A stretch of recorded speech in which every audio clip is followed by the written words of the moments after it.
ಮಾಧ್ಯಮದವರಿಗೆಲ್ಲ ನಮಸ್ಕಾರ. ನಾವು ಯಾರು ಪ್ರೆಸ್ ಮೀಟ್ ಮಾಡೋ ಅವಶ್ಯಕತೆ ಇರಲಿಲ್ಲ. ನಮ್ಮ ಕನಕಪುರದ ಮುಖಂಡರು ಮತ್ತೆ ನಮ್ಮ ನಾಯಕರ ಬಗ್ಗೆ ಏನು ನಿಖಿಲ್ ಕುಮಾರಸ್ವಾಮಿ ಏನಿದ್ದಾನೆ ಅವ್ನು ಮಾತಾಡ್ತಾರ ಕಾರಣಕ್ಕೋಸ್ಕರ ನಾವು ಪ್ರೆಸ್ ಮೀಟ್ ಮಾಡಿ ನಮ್ಮ ವೈಯಕ್ತಿಕವಾದ ಮನಸ್ಸಲ್ಲಿರ್ತಕ್ಕಂಥ ತಿಳಿಸ್ಬೇಕಾಯ್ತು. ನಿಖಿಲ್ ಕುಮಾರಸ್ವಾಮಿ ಮಾತಾಡ್ತಕ್ಕಂಥ ಸಂದರ್ಭದಲ್ಲಿ ಅವನ ವಯಸ್ಸೇನು, ಅವನ ಅನುಭವ ಏನು, ಡಿ ಕೆ ಶಿವಕುಮಾರ್ ಸಾಹೇಬ್ರ ವಯಸ್ಸೇನು, ಅನುಭವ ಏನು ತಿಳಿದು ಮಾತಾಡ್ಬೇಕು.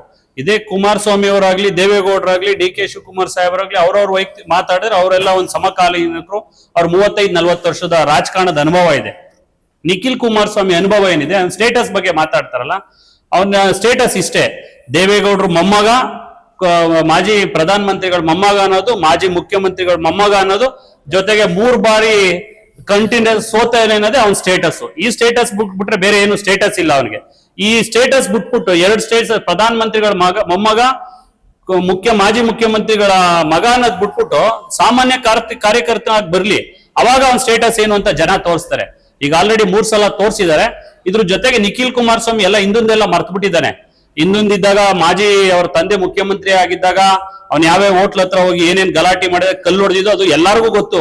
ಅದು ಎಂಪೈರ್ ಅದನ್ನೆಲ್ಲ ಬಿಡೋದು, ಅದನ್ನ ಅವನ್ನೇ ಕೇಳ್ಕೊಳ್ಳಿ ಏನೇನ್ ಮಾಡಿದ್ದ, ಅದು ಅವ್ನ ಸ್ಟೇಟಸ್. ಇದ್ರ ಜೊತೆ ಆ ಸ್ಟೇಟಸ್ ಇದೆಯಲ್ಲ, ಆ ಸ್ಟೇಟಸ್ ಅವನ್ನೇ ಕೇಳ್ಬೇಕು. ಮಾತಾಡ್ತಕ್ಕಂಥ ಸಂದರ್ಭದಲ್ಲಿ ನಾಲ್ಗೆನ ಡಿ ಕೆ ಶಿವಕುಮಾರ್ ಸಾಹೇಬ್ರ ಬಗ್ಗೆ ಮಾತಾಡ್ತಕ್ಕಂಥ ನಾಲ್ಗೆನ ಬಿಗಿಡಿದ್ ಮಾತಾಡ್ಬೇಕು. ನಾವೇನು ಮಾತಾಡ್ಬೇಕು ಅಂತ ಮಾತಾಡ್ತಾ ಇಲ್ಲ, ಅವನ ವಯಸ್ಸು ಅವನ ಅನುಭವಕ್ಕೆ ತಕ್ಕಂತೆ ಮಾತಾಡ್ಬೇಕು. ಇನ್ನೇನಾದ್ರೂ ಅವ್ರು ಗೆದ್ದು ಏನಾದ್ರು ಮಂತ್ರಿಯಾಗಿ ಅನುಭವ ಇದ್ರೆ, ಶಿವಕುಮಾರ್ ಸಾಹೇಬ್ರಾಗ ಆಗಿರ್ತಕ್ಕಂಥ ಅನುಭವದ ರಾಜಕೀಯದ ಅನುಭವದ ವಯಸ್ಸು ಅವನ ವಯಸ್ಸಾಗಿಲ್ಲ. ನಿಖಿಲ್ ಕುಮಾರಸ್ವಾಮಿ ವಯಸ್ಸಲ್ಲಿ ನನಗಿಂತ ಚಿಕ್ಕವ್ರು. ಅವ್ರ ರಾಜಕಾರಣದ ಅನುಭವದಷ್ಟು ವಯಸ್ಸಾಗದೆ ಇರೋ ಡಿ ಕೆ ಶಿವಕುಮಾರ್ ಬಗ್ಗೆ ಮಾತಾಡ್ತಕ್ಕಂಥ ಸಮಯದಲ್ಲಿ ನೀವು ಪತ್ರಿಕಾ ಮಿತ್ರರು ಕೂಡ ಅದನ್ನ ಕೇಳ್ಬೇಕು, ಕ್ವಶನ್ ಮಾಡ್ಬೇಕು.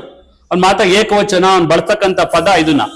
ಇದ್ರ ಜೊತೆಗೆ ನಿಖಿಲ್ ಕುಮಾರಸ್ವಾಮಿ ಹೋಗಿ ಇವತ್ತು ಬಿಡದಿ ರೈತರ ಹತ್ರ ಹೋಗಿ ಜನಗಳು ಬಂದು ನಾನು ಬೆಂಬಲವಾಗಿದ್ದೀನಿ ಅಂತಲ್ಲ, ಈ ಕನಸಿನ ಕೂಸು ಯಾರು ಡಿ ಕೆ ಶಿವಕುಮಾರ್ ಸಾಹೇಬ್ರು ಮಾಡ್ತಕ್ಕಂಥದ್ದಲ್ಲ. ಇದನ್ನ ಕನಸಿನ ಕೂಸು ಮಾಜಿ ಮುಖ್ಯಮಂತ್ರಿ ಎಚ್ ಡಿ ಕುಮಾರಸ್ವಾಮಿ ಅವ್ರ ಕನಸಿನ ಕೂಸು. ಆ ಕನಸಿನ ಕೂಸು ಆಯ್ತು, ನಾನು ರೈತರಿಗೋಸ್ಕರ ಬುಟ್ಟೆ ಅಂತ ಹೇಳ್ತಕ್ಕಂಥ ಕುಮಾರಸ್ವಾಮಿ 2 ಸಲ ಮುಖ್ಯಮಂತ್ರಿ ಆಗಿದ್ದಲ್ಲ, ಡಿನೋಟಿಫಿಕೇಶನ್ ಮಾಡ್ಬೇಕಾಯ್ತು. ಆ ರೆಡ್ ಝೋನ್ ಅಲ್ಲಿ ಇಟ್ಟು ಯಾಕೆ ಕುಮಾರಸ್ವಾಮಿ ಗೊಂದಲ ಇಟ್ಟು ಅದನ್ನ ನೋಟಿಫಿಕೇಶನ್ ಮಾಡಿ ಝೋನ್ ಲಿಫ್ಟ್ ಮಾಡಿದ್ರೆ ರೈತರು ಬದುಕ್ತಾ ಇದ್ರು. ಅವ್ರು ಮಾಡ್ತಕ್ಕಂಥದ್ದು ಮಾತ್ರ ಬಹಳ ಒಳ್ಳೆ ಕೆಲಸ. ಡಿ ಕೆ ಶಿವಕುಮಾರ್ ಸಾಹೇಬ್ರು ಮಾಡ್ತಕ್ಕಂಥದ್ದು ಒಳ್ಳೇದು. ಬೆಂಗಳೂರಿಗೆ ಡೆವಲಪ್ಮೆಂಟ್ ಇವ್ರು ಮಾಡ್ತಕ್ಕಂಥ ಸಂದರ್ಭದಲ್ಲಿ ಎತ್ಕಟ್ಟದೆ ಈ ಕುಮಾರಸ್ವಾಮಿ ಆಗ್ಲಿ, ನಿಖಿಲ್ ಕುಮಾರಸ್ವಾಮಿ ಇವ್ರ ಕೆಲಸ.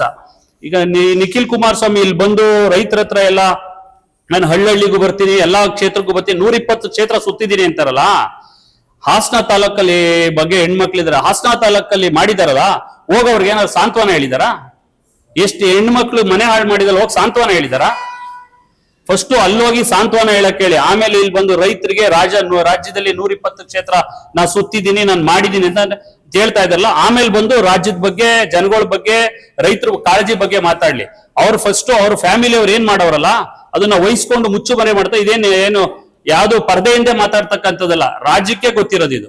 ಫಸ್ಟ್ ಅಲ್ಲೋಗಿ ಒಂದ್ ಕಡೆಯಿಂದ ಸಾಂತ್ವನ ಹೇಳ್ಕೊಂಡ್ ಬರ್ಲಿ, ಅಲ್ಲಿ ಸಾಂತ್ವನ ಹೇಳಿ ಆಮೇಲೆ ರೈತರಿಗೆ ಇವ್ರು ಏನೇನು ಒಳ್ಳೆ ಕೆಲಸ ಮಾಡೋರೆ ಇದು ಹೇಳಿ.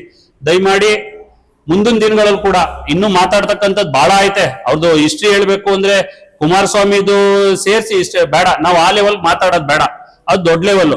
ಅವ್ರವ್ರ ರಾಜಕಾರಣ. ನಿಖಿಲ್ ಕುಮಾರಸ್ವಾಮಿ ಬಗ್ಗೆ ಮಾತಾಡ್ಬೇಕಾದ್ರೆ ನಾಲ್ಗೆ ಬಿಗಿ ಹಿಡಿದು ಮಾತಾಡ್ಲಿ. ಇನ್ನು ಮಾತಾಡ್ತಕ್ಕಂಥದ್ದು ಬಹಳ ಇದೆ. ಆದ್ರೂ ದಯಮಾಡಿ ನಮ್ಮ ಮುಖಂಡರು ಇನ್ನು ಮಾತಾಡೋರಿದ್ದಾರೆ. ಇನ್ನು ಮುಂದಿನ ದಿನಗಳಲ್ಲಾದ್ರೂ ಮಾತಾಡ್ತಕ್ಕಂಥ ಇದನ್ನ ಚಾಟಿನ ದಯಮಾಡಿ ಚೇಂಜ್ ಮಾಡ್ಕೋಬೇಕು. ಇಲ್ದಾದ್ರೆ ಇನ್ನೂ ಅವನ ಹಳೆ ಚಾಳಿ ಏನಿದೆ ಅವ್ನ ಎಲ್ಲ ಆಚೆಗೆ ತೆಗೆದು ಬೇರೆ ರೀತಿಯಲ್ಲಿ ಮಾತಾಡ್ಬೇಕು ಅಂತ ಕೇಳ್ಕೊತೀವಿ. ಇದ್ರ ಜೊತೆಗೆ ಕನಕಪುರ ಡೆವಲಪ್ಮೆಂಟ್ ಬಗ್ಗೆ ಕನಕಪುರದ ಯಾವ್ದೋ ಪುಡಾರಿ ನಾಯಕರು ಕೂತ್ಕೊಂಡು ಮಾತಾಡಿದಾರಲ್ಲ, ಅವ್ರ ಕನಕಪುರ ಡೆವಲಪ್ಮೆಂಟ್ ನೋಡ್ಬೇಕು ಅಂದ್ರೆ ಅವ್ರನ್ನ ಎದೆ ಮುಟ್ಟಿ ನೋಡ್ಕೊಂಡು ನಾವೇನೋ ತೋರ್ಸೋದ್ ಬೇಡ. ಅವ್ರ ಎದೆ ಮೇಲೆ ಕೈ ಇಟ್ಕೊಂಡು ಅವರೇ ಕನಕಪುರ ಹೆಂಗಿತ್ತು ಡಿ ಕೆ ಶಿವಕುಮಾರ್ ಸಾಹೇಬ್ರು ಬರೋಕ್ ಮುಂಚೆ ಈಗ ಹೆಂಗಿದೆ ಅಂತ ಅವರೇ ತೀರ್ಮಾನ ಮಾಡ್ಕೊಳ್ಳಿ. ಇದನ್ನ ನಾವ್ ಹೇಳೋದ್ ಬೇಡ. ಯಾಕಂದ್ರೆ ಕುಮಾರಸ್ವಾಮಿ ಸತತ 20 ವರ್ಷದಿಂದ ರಾಮನಗರದ ಇದ್ರಲ್ಲ, ಇಲ್ಲಿಂದ 11 ಕಿಲೋಮೀಟರ್ ಹೋದ್ರೆ ರಾಮನಗರ ಕಾನ್ಸ್ಟಿಟ್ಯೂನ್ಸಿ ಐತೆ. ರಾಮನಗರ ಕಾನ್ಸ್ಟಿಟ್ಯೂನ್ಸಿ ಹೆಂಗಿತ್ತು ಅಂತ ಹೋಗಿ ನೋಡ್ಕೋಬಲ್ಲ. ಈಗಾದ್ರೂ ನಮ್ಮ ಶಾಸಕರು ಇಕ್ಬಾಲ್ ಸಾಹೇಬ್ರು ಹಾಗೆ ಪ್ರತಿಯೊಂದು 100,000 ಕೋಟಿ ದುಡ್ಡು ತಂದು ಡೆವಲಪ್ಮೆಂಟ್ ಮಾಡ್ತಾವ್ರೆ. ಇದೇನು ಅವ್ರು ತಂದು ಮಾಡೋ ಅವಶ್ಯಕತೆ ಇಲ್ಲ. ಇಷ್ಟ ಹೇಳಿ ಮುಂದಿನ ದಿನಗಳಲ್ಲಿ ಮಾತಾಡ್ತಕ್ಕಂಥದ್ದು ನಿಖಿಲ್ ಕುಮಾರಸ್ವಾಮಿ ನಾಲ್ಗೆನ ಬಿಗಿ ಹಿಡಿದು ಮಾತಾಡ್ಬೇಕು ಅಂತ ಹೇಳ್ತಾ ತಮ್ಮೆಲ್ಲರಿಗೂ ವಂದಿಸಿ ನಾನು 2 ಮಾತನ್ನು ಮುಗಿಸ್ತಾ ಇದ್ದೀನಿ.